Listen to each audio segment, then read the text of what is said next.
Dit is Bregenpop. Drink je hem nu al hier? Bier. Alleen maar bier? Ja. Geen variatie? Even een, Bier, vooral bier. Maar één cocktail hebben, maar nu zijn er muntjes op. En wat is je favoriete artiest die jong zit? Ja, raar zijn. Ik heb de Aldi sign. Ik wil de uitlopers op mijn bruiloft. Hè. Dus ik denk dat dat wel mijn favoriete ben. Of Gaatsen. Ja, Suzanne Breed. Even afkoelen. Breed was echt shit. Ik hou van hem. Ja, sowieso Seva. Wat vies van zijn muziek? Geweldig. Ja, ik luister hem haast iedere dag eigenlijk.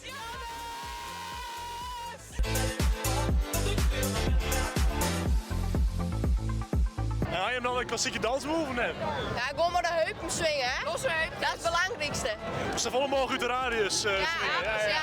Dan pak ik meer rond, hè, als ze maar de heupen swingen. Ja, precies. Nou, gewoon een beetje de handen in de lucht samen in net.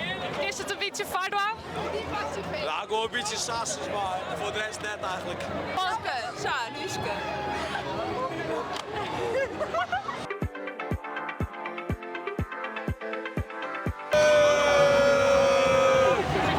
Nou jongens, dit wie een mal feest. Het Bregenpop Festival is een troslaand succes. Dus jullie hem volgend jaar hier ook wel, of net? Dan binnen wij er ook weer. Hoi!